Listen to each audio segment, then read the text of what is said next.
تو جہاں ہم پہلے کچھ موضوعات کو ڈسکس کر چکے ہیں، تو آج ہم مولانا مودودی صاحب کی یہ سنگین غلطی واضح کریں گے کہ وہ کہتے ہیں کہ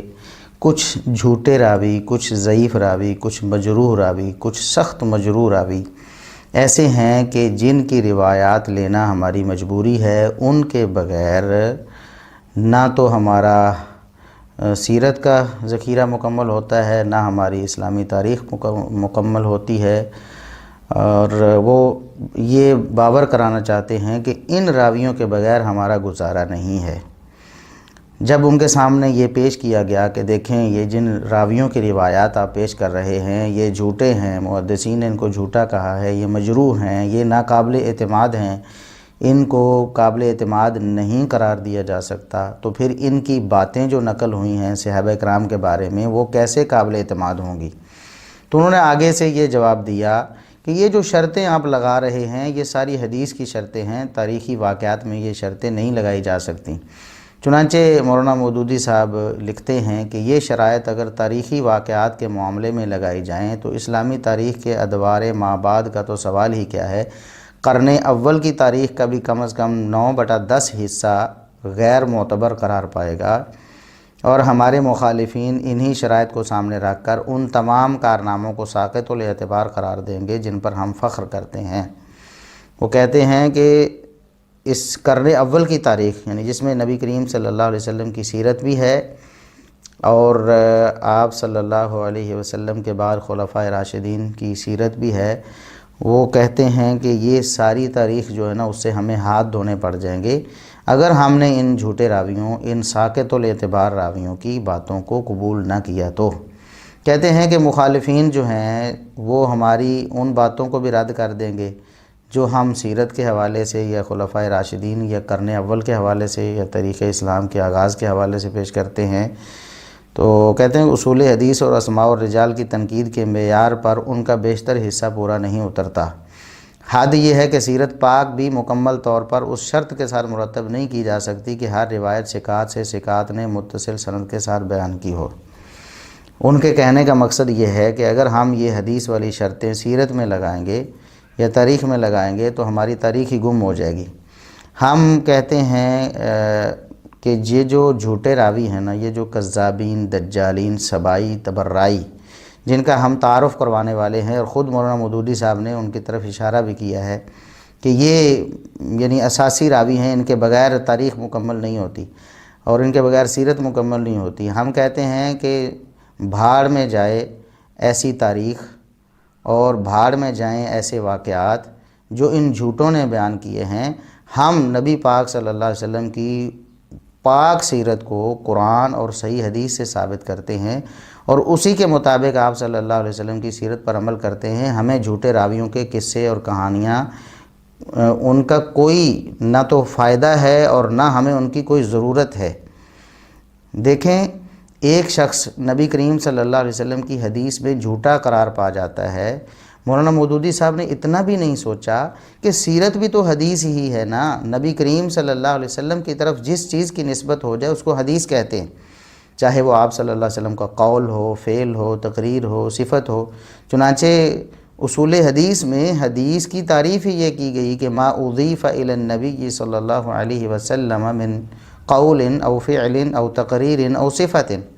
وہ آپ صلی اللہ علیہ وسلم کا قول مبارک ہو تب بھی حدیث ہے، آپ صلی اللہ علیہ وسلم کا فعل مبارک ہو تب بھی حدیث ہے، آپ صلی اللہ علیہ وسلم کی خاموشی اور رضامندی یہ بھی آپ صلی اللہ علیہ وسلم کی حدیث ہے، اور آپ صلی اللہ علیہ وسلم کی صفت،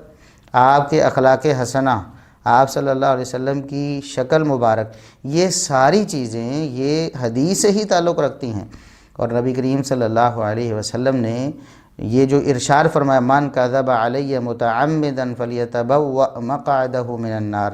جو کہ بہت سارے صحابہ سے مروی حدیث ہے، صحیح بخاری، صحیح مسلم اور دیگر کتب حدیث میں یہ حدیث موجود ہے کہ آپ صلی اللہ علیہ وسلم نے فرمایا کہ جو جان بوجھ کر مجھ پر جھوٹ باندھے وہ اپنا ٹھکانہ جہنم بنا لے۔ اب وہ جہنمی ہے جو نبی کریم صلی اللہ علیہ وسلم کی حدیث، آپ کے قول، آپ کے فعل کے بارے میں جھوٹ بولے، یا آپ صلی اللہ علیہ وسلم کی سیرت کے بارے میں جھوٹ بولے، وہ جہنمی ہے، وہ اپنا ٹھکانہ جہنم ہی سمجھے۔ اس میں کوئی فرق نہیں کہ وہ قولی حدیث بیان کر رہا ہے یا فعلی یا تقریری، یا آپ صلی اللہ علیہ وسلم کے اخلاق حسنہ کے بارے میں کچھ جھوٹ بول رہا ہے، وہ کذاب ہی ہے، اس کی روایت معتبر نہیں اور اس کا ٹھکانہ جہنم ہی ہے۔ اب مولانا مودودی صاحب تو دنیا سے چلے گئے ہیں، ان کے جو پیروکار ان کو ڈیفینڈ کرنے کی کوشش کر رہے ہیں اس سنگین غلطی میں بھی، وہ ہمیں بتائیں کہ آپ کے پاس کیا دلیل ہے کہ نبی کریم صلی اللہ علیہ وسلم کا قول بیان کرنے میں جو جھوٹا ہے وہ آپ صلی اللہ علیہ وسلم کا فعل بیان کرنے میں بھی جھوٹا ہے، تو آپ صلی اللہ علیہ وسلم کی سیرت، آپ کا غزوہ، یا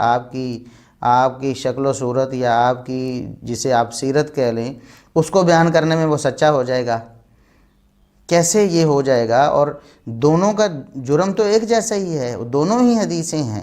دونوں ہی نبی کریم صلی اللہ علیہ وسلم سے منسوب ہیں۔ لہٰذا یہ مولانا صاحب کی بالکل فاش غلطی ہے، جس کی کوئی تعویل نہیں کی جا سکتی اور جس کا کوئی دفاع نہیں کیا جا سکتا۔ اگر کوئی کرے گا تو پھر جھوٹا دفاع ہی کرے گا۔ ہم اس پر تفصیل سے بات کر چکے ہیں کہ محدثین نے ایسی روایات نقل کیوں کی۔ یہ ہمارے پہلے لیکچر میں ہی، جو ایپیسوڈ نمبر 1 ہے، اس میں ہی ہم نے یہ باتیں کلیئر کر دی ہیں کہ محدثین نے تو یہ روایات ٹیگ لگانے کے لیے، لوگوں کو اس کی حقیقت بتانے کے لیے نقل کی، یا پھر بعض محدثین نے ایک انسائکلوپیڈیا ٹائپ قائم کیا کہ اس کے بارے میں انہوں نے جتنے بھی اقوال ان کے سامنے آئے، قطع نظر اس بات کے کہ وہ سچے ہیں یا جھوٹے ہیں، یا ان کو وہ صحیح مانتے ہیں نہیں مانتے، انہوں نے بطور انسائکلوپیڈیا ان چیزوں کو جمع کر دیا۔ انہوں نے ان کو اپنا ایمان نہیں بنایا، ان کی بنیاد پر اپنا عقیدہ نہیں بنایا، ان کی بنیاد پر صحابہ کرام کے بارے میں اپنے نظریات کو خراب نہیں کیا، تو کیسے پھر جائز ہے کہ ان کا بہانہ بنا کر کہ انہوں نے چونکہ نقل کر دیا ہے سند کے ساتھ یا بطور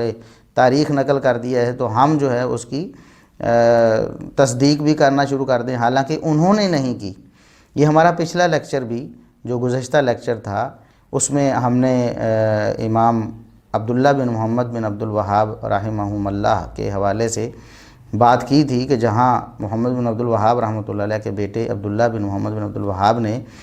اپنی کتاب مختصر سیرت الرسول میں کچھ روایات تاریخی طور پر نقل کی، تو انہوں نے ان کے مطابق عقیدہ نہیں بنایا، جبکہ جب عقیدے کی کتاب انہوں نے اپنی لکھی جہاں انہوں نے روافض کا رد کیا ہے، شیعہ کا رد کیا ہے، تو انہوں نے وہی عقائد بیان کیے ہیں صحابہ کرام کے بارے میں، سیدنا معاویہ رضی اللہ عنہ کے بارے میں، سیدنا عثمان رضی اللہ عنہ کے بارے میں، اور دیگر صحابہ کرام کے بارے میں جو اہل السنہ کے اجماعی عقائد ہیں، اور انہوں نے تعریفیں ہی کی ہیں، ان کے فضائل بیان کیے ہیں، اور ان پر جو طعن کی جاتی ہے ان جھوٹی روایات کی بنا پر اس کو رد کر دیا انہوں نے۔ تو یہ اصل چیز ہے کہ جس کو سمجھنا ہے، اور یہ ہم الحمدللہ اس پر تفصیلاً پہلے بات کر چکے ہیں۔ تو یہ بات طے ہو گئی ہے کہ جھوٹے راویوں کے بغیر بالکل گزارا ہوگا۔ بھئی آپ ہمیں بتائیں کہ کون سا شعبہ ایسا ہے دین کا یا دنیا کا، عبادت کا یا معاملات کا، آپ صلی اللہ علیہ وسلم کی سیرت کا کون سا ایسا پہلو ہے جو آپ سے اوجھل ہے سوائے ان جھوٹے راویوں پر اعتماد کرنے کے؟ آپ کوئی ایک بات تو بتائیں۔ ہم الحمدللہ جھوٹے راویوں کی ساری روایات کو رد کرتے ہیں، چاہے وہ آپ صلی اللہ علیہ وسلم کے قول، فعل یا تقریر سے تعلق رکھتی ہو، یا آپ صلی اللہ علیہ وسلم کی سیرت اور آپ کے اخلاق حسنہ سے تعلق رکھتی ہو، آپ کے اسوہ حسنہ کو بیان کرتی ہو، ہم اس کو رد کرتے ہیں، ہم اس کو قبول نہیں کرتے۔ آپ بتائیں ہم نے سیرت کا کون سا پہلو چھوڑ دیا ہے یا کس پہلو سے ہم انکاری ہیں؟ دیکھیں، حق وہی ہے، دین وہی ہے، شریعت وہی ہے، نبی پاک صلی اللہ علیہ وسلم کا فرمان اور آپ کی حدیث اور آپ کی سیرت وہی ہے جو سچے اور اجلے کردار والے راویوں کے ذریعے ہم تک متصل سند سے پہنچی ہے۔ اس کے علاوہ ہم کسی چیز کو نہ حدیث ماننے کے لیے تیار ہیں، یعنی آپ صلی اللہ علیہ وسلم کا قول، فعل، تقریر، نہ آپ صلی اللہ علیہ وسلم کی سیرت اسے ماننے کے لیے تیار ہیں۔ ہم کہیں گے یہ ضعیف، کمزور حدیث ہے، یہ سیرت کا یہ جو پہلو بیان کیا گیا ہے یہ کمزور ہے، اس پر ہمارا کوئی اعتماد نہیں۔ آپ بتائیں کہ کیا ہم سیرت سے عاری ہو گئے ہیں؟ نعوذ باللہ۔ کیا صحیح احادیث جو ہیں، محدثین نے پوری کتابیں، صحیح البخاری ساری تھرو آؤٹ، شروع سے لے کر اینڈ تک ساری سیرت کی کتاب ہے۔ آپ بتائیں کون سا پہلو ایسا جو سیرت سے تعلق نہیں رکھتا؟ آپ صلی اللہ علیہ وسلم کی ابتدائی وحی سے انہوں نے شروع کیا، امام بخاری رحمۃ اللہ علیہ نے، چلتے چلتے آپ صلی اللہ علیہ وسلم کے ایمان کے بارے میں، آپ کے علم کے بارے میں جتنے بھی اقوال ہیں سب انہوں نے جمع کیے، جو صحیح سند سے آئے تھے انہوں نے جمع کیے۔